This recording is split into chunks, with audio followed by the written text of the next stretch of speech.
आज का जो टॉपिक है वो है आपका पाश्चात्य शिक्षा। ठीक है, बिहार में पाश्चात्य शिक्षा का विकास, किस प्रकार से बिहार में पाश्चात्य शिक्षा यानी अंग्रेजों के द्वारा जो शिक्षा पद्धति की शुरुआत हुई है उसका किस प्रकार से विकास हुआ है उसके बारे में आज अध्ययन करेंगे हम लोग। ठीक है, तो सबसे पहले भूमिका में आप क्या लिख सकते हैं, देखिए जब भी भूमिका लिखते हैं तो उससे रिलेटेड लिखना है, जो क्वेश्चन है उसके आयाम से रिलेटेड भूमिका देना है।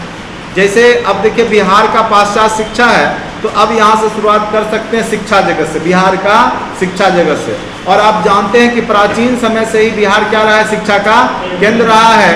और नालंदा जैसे विश्वविद्यालय, ठीक है, महाविहार, नालंदा महाविहार और विक्रमशिला जैसे विश्वविद्यालय प्राचीन समय में भी शिक्षा के केंद्र बिहार में रहे। ये एक दो लाइन से आप बैकअप के थ्रू आप यहाँ से शुरुआत कर सकते हैं। ठीक है, यहाँ पे देखिए कितना अच्छा लिखा गया है, प्राचीन काल से ही बिहार क्या है, शिक्षा का प्रमुख केंद्र रहा है। प्राचीन काल में नालंदा विश्वविद्यालय, विक्रमशिला विश्वविद्यालय, उदंतपुरी विश्वविद्यालय आदि शिक्षा के प्रमुख केंद्र रहे हैं। मध्यकाल में, फिर मध्यकालीन इतिहास में बिहार शरीफ क्या हो गया, शिक्षा का प्रमुख केंद्र हो गया, पटना हो गया और भागलपुर ये प्रसिद्ध केंद्र रहे। संस्कृत तथा फारसी उच्च कोटि की शिक्षा देने के लिए बहुत सारे विद्यालय तो थे ही, मगर इसके अलावा शहरों और गाँवों में स्थानीय भाषा में शिक्षा देने के लिए ढेर सारे विद्यालय भी मौजूद थे, जहां समाज के प्रत्येक स्तर के लोग प्रारंभिक शिक्षा के लिए आते थे। तो जो स्ट्रक्चर था वो विद्यालय के टाइप का पहला स्ट्रक्चर नहीं हुआ करता था। जो विद्यालय हुआ करते थे वो ग्रामीण लोगों के द्वारा या गांव में जो पढ़े लिखे लोग होते थे, पेड़ के नीचे हो चाहे पुस्तकालय में हो या कहीं पे, उसको अपना शिक्षा अध्ययन बच्चे को करवाते थे। ठीक है, तो अभी के तरह जो पाश्चात्य शिक्षा के तरह जो आपका स्कूलिंग व्यवस्था है कि 9 बजे जाना है, 9 से 4 आपकी जो पढ़ाई होती है, ड्रेस हो गया, प्रॉपर विद्यालय का स्ट्रक्चर हो गया, ये सब पहले नहीं हुआ करता था। कब, मध्यकाल में। ठीक है, जब तक कि अंग्रेजी शिक्षा का प्रसार नहीं हुआ था। शिक्षा मेन रूप से जो शिक्षा की जो व्यवस्था करवाई जाती थी, राजा राजवाड़े लोग जो थे, जो पैसे वाले थे, जमींदार लोग थे या राजा राजवाड़े लोग या पूंजीपति लोग, उस पर डिपेंडेंट हुआ करता था। वो कुछ फंड देते थे बच्चों के लिए, गांव के लिए, तब उसमें उस पैसे का यूज करके शिक्षा व्यवस्था चलाया जाता था। सरकारी संस्थान के तहत जो है सरकारी विद्यालय या ऐसा कोई भी स्ट्रक्चर नहीं था मध्यकालीन भारतीय इतिहास तक। ठीक है, मध्यकालीन बिहार के जो भी समय थे वहाँ तक कोई भी स्कूल की व्यवस्था या प्रॉपर जो शिक्षा की व्यवस्था नहीं थी।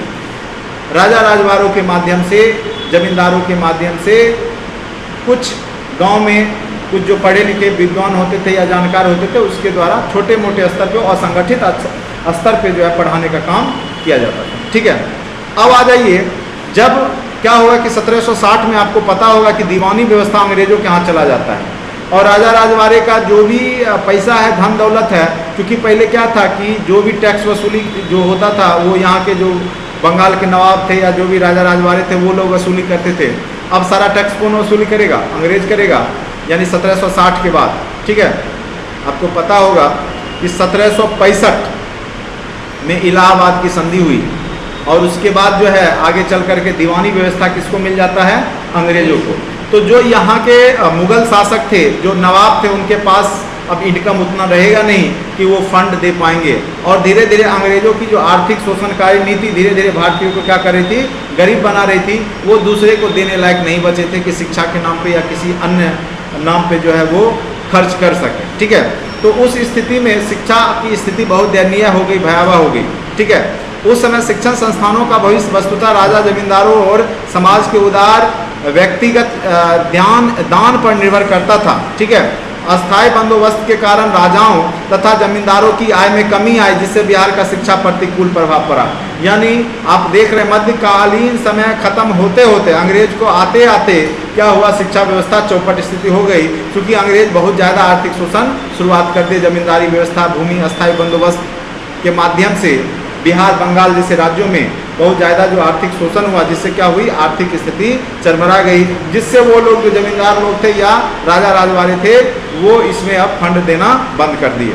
अब आ जाइए 1844 ईस्वी में एक एडम जो है सर्वेक्षण आया था और उस समय लगभग 1.5 लाख, ठीक है, गांव थे और जिनमें प्रारंभिक विद्यालयों की संख्या लगभग 1 लाख थी।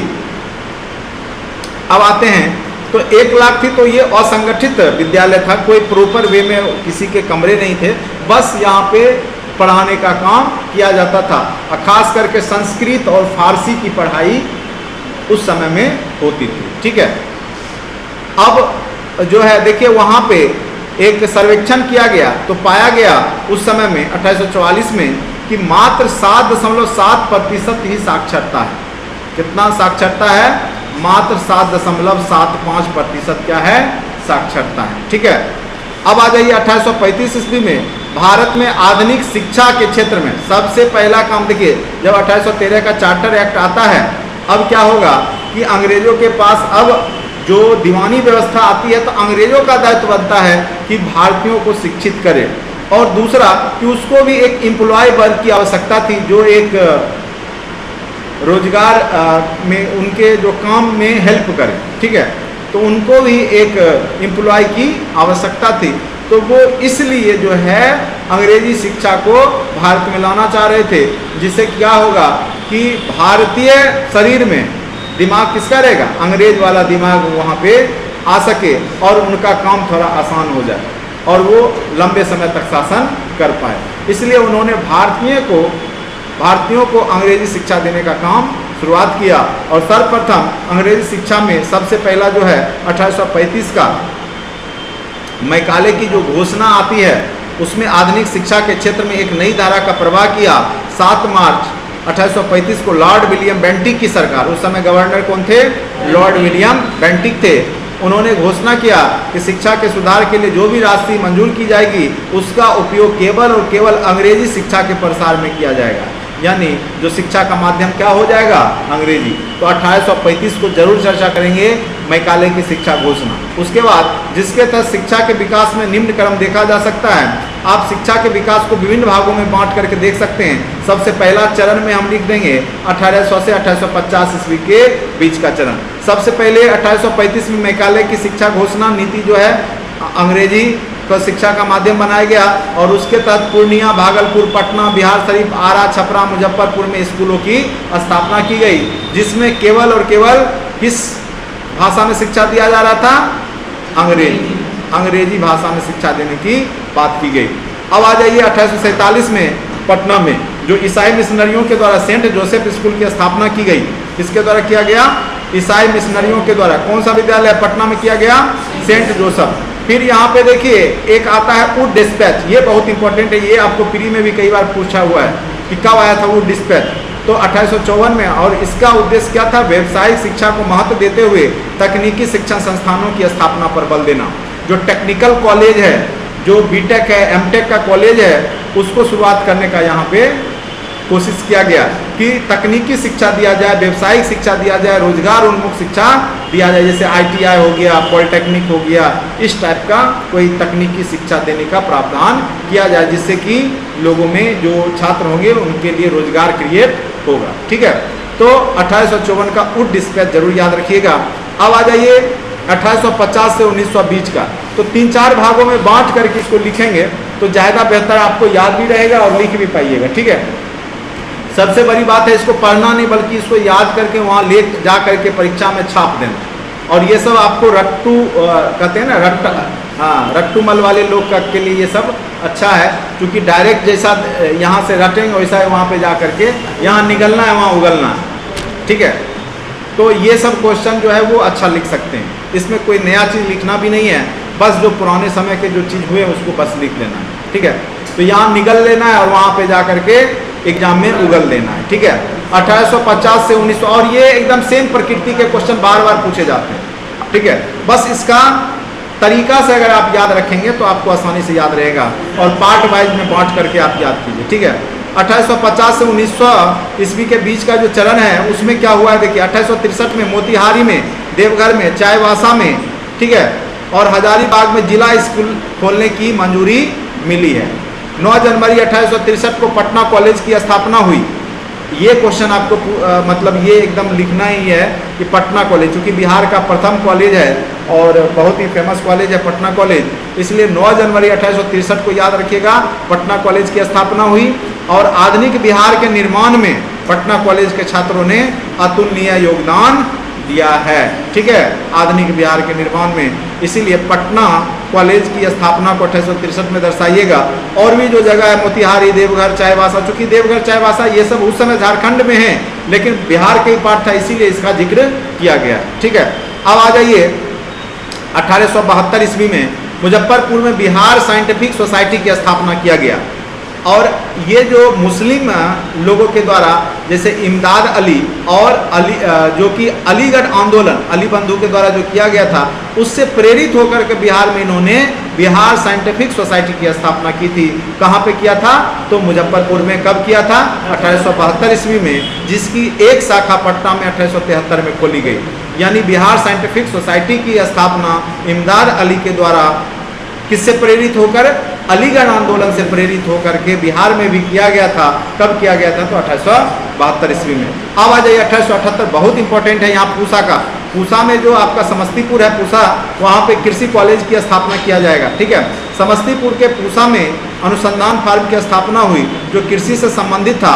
आगे चल करके 1902 में 1878 में आपका कृषि कॉलेज बन चुका था, अनुसंधान फार्म था, उसकी स्थापना हो चुकी थी। आगे चल करके 1902 ईस्वी में हेनरी, क्या नाम है यहाँ पे, हेनरी फिलिप के अनुदान से कृषि संबंधित शोध एवं प्रयोग केंद्र की स्थापना हुई। और यही संस्थान 1904 में कृषि विश्वविद्यालय के रूप में स्थापित हो गया। यानी अगर पूछेगा जो पूसा अनुसंधान फार्म की स्थापना कब हुई थी? 1878 में, जो कि कृषि के क्षेत्र में वैज्ञानिक तकनीकों की पढ़ाई के लिए, क्योंकि बिहार एक कृषि प्रधान राज्य है, इसलिए जो अंग्रेज हेनरी फिलिप थे उनको लगा था कि बिहार में कृषि संबंधित शोध होना जरूरी है, जिससे बिहार में कृषि का विकास होगा। तो अंग्रेज देखो जो भी तकनीकी शिक्षा ला रहे हैं, तो यहाँ के उद्योग धंधे और यहाँ के भौगोलिक स्थिति को देखते हुए, ठीक है, ये नहीं कि यहाँ पे जो है कुछ और कॉलेज का स्थापना किया। क्या किया? हाँ, कृषि विश्वविद्यालय। आगे चल के इंजीनियरिंग कॉलेज भी होगा समय के बाद, कुछ समय बाद। अब देखिए 1886 ईस्वी पटना सिटी में मोहम्मदन एंग्लो अरबिक स्कूल की स्थापना किया गया, एंग्लो अरबिक स्कूल। और इसके संस्थापक क्या नाम है? शमसूल उलेमा और मोहम्मद हसन, ठीक है। तो किन्होंने किया? तो ये कम से कम ईस्वी सन और कहाँ पे और किस विद्यालय का किया या किस कॉलेज का किया, ये तो आप जरूर लिखिएगा। मोहम्मदन एंग्लो अरबिक स्कूल की स्थापना शमसूल उलेमा ने किया था, ठीक है। भूमि सर्वेक्षण शिक्षा से संबंधित सर्वे, टेनिस स्कूल की स्थापना तकनीकी ज्ञान के विकास में इससे सहायता मिली, तो इसका भी स्थापना 1886 ईस्वी में पटना में ही किया गया था। और ये भूमि सर्वेक्षण जो अमीनी पढ़ाई होती है ना, उससे रिलेटेड ये था, ठीक है। अब आइए 1887 ईस्वी में भागलपुर में TNV तेज नारायण बनेली महाविद्यालय की स्थापना किया गया था। पटना में BN कॉलेज की स्थापना की गई थी 1889 में। 1897 में मुंगेर में DJ कॉलेज की स्थापना की गई थी। ये सब आपके अंग्रेजों के द्वारा किए गए कॉलेज की स्थापना है। अब आ जाइए तीसरा चरण में 1900 से 1950 का चरण। इसमें देखिए 1909 में पटना में लॉ कॉलेज की स्थापना की गई। 1914 में नारी शिक्षा हेतु बांकीपुर में बालिका इंटर महाविद्यालय की स्थापना कब किया गया? 1914 ईस्वी में। फिर 1917 में पटना विश्वविद्यालय, वो क्या था जो 1863 में किया गया था, सॉरी 1867 में किया गया था ना, 63 में, वो था पटना, हाँ पटना क्या था? कॉलेज, ठीक है। और ये है पटना यूनिवर्सिटी, पटना विश्वविद्यालय की स्थापना। और इसी साल 1917 में ही सेडलर आयोग की सिफारिश पर तकनीकी शिक्षा में डिप्लोमा और डिग्री देने के उद्देश्य से महाविद्यालय की स्थापना करने की बात की गई। तकनीकी शिक्षा में जो बीटेक हो गया, डिग्री और डिप्लोमा, समझ रहे हैं ना, डिग्री और डिप्लोमा देने की बात यहीं पे की गई 1917 के सेडलर आयोग की सिफारिश पर। 1924 में पटना में इंजीनियरिंग कॉलेज की स्थापना की गई। आगे चल करके MIT मुजफ्फरपुर में इसी के तर्ज पे कॉलेज बनाया गया। फिर 1925 में पटना में PMCH मेडिकल कॉलेज की स्थापना की गई। कब? 1925 ईस्वी में। इसी तर्ज पर आगे दरभंगा में DMCH की स्थापना की गई।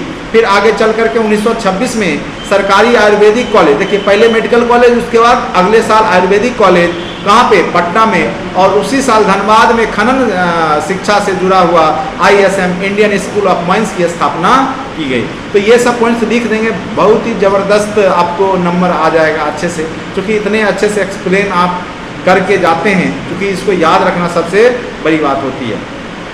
अगर लिख दिए और 2-4 बार प्रैक्टिस करेंगे तो लिख ही लेंगे। 1928 ईस्वी में पटना साइंस कॉलेज की स्थापना की गई, ठीक है। एक है पटना कॉलेज, दूसरा है पटना यूनिवर्सिटी। अब क्या आ गया, पटना साइंस कॉलेज की स्थापना कब की गई, 1928 ईस्वी में।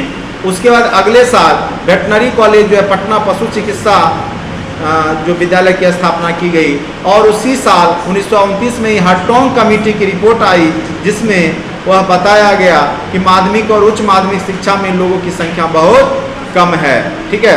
उसके आगे 1939 ईस्वी में पटना में government school of art and craft, खास करके डिजाइनिंग के लिए, आर्ट एंड कल्चर के लिए, आर्ट एंड क्राफ्ट के लिए इस कॉलेज की स्थापना की गई। पटना में कौन सा, अभी उसी वही जो निफ्ट के तहत आ गया, national institute of fashion technology, उसी के तहत इसको कर दिया गया है। 1939 में पटना में government school of art and craft की स्थापना की गई। छपरा में राजेंद्र कॉलेज तथा दरभंगा में मिथिला कॉलेज की स्थापना कब किया गया, 1939 में। फिर आइए 2004 में पटना में इंजीनियरिंग कॉलेज को NIT का दर्जा दे दिया गया और 2008 में IIT की स्थापना की गई। 2012 में AIIM की स्थापना की गई और 2015 में IIM की स्थापना की गई। तो ये सब तो भारतीय लोगों के द्वारा किया गया 1939 के बाद वाला, लेकिन उससे पहले वाला सब अंग्रेजों के द्वारा, ब्रिटिश सरकार के द्वारा किया गया। इसीलिए वो सब का जिक्र करना है। तो क्वेश्चन में जो आयाम है उसके हिसाब से ही आंसर राइटिंग करेंगे और लास्ट में निष्कर्ष में आप अपने मन से लिखेंगे। इस प्रकार हम पाते हैं कि अंग्रेजों ने, ठीक है, भारतीयों को शिक्षा देने के लिए अंग्रेजी पद्धति को अपनाया तथा उनका प्रमुख उद्देश्य एक ऐसे वर्ग को तैयार करना था जिससे उनका काम आसान हो। एक जो वो वर्ग तैयार कर रहे थे वो भूरे शरीर में नहीं, अंग्रेज वाले दिमाग को तैयार कर रहे थे और उसी के माध्यम से वो बहुत ज़्यादा आर्थिक शोषण करना चाह रहे थे, ठीक है। तो इस प्रकार से आप निष्कर्ष भी लिख सकते हैं। तो ये था आपका पाश्चात्य शिक्षा 67th BPSC के लिए VVI क्वेश्चन आंसर है ये। अब आपको इसमें से जो भी इनपुट आउटपुट डालना है वो अपने मन से इसमें इंक्लूड कर सकते हैं। इस वीडियो लेक्चर में इतना ही। Thank you so much watching for this video.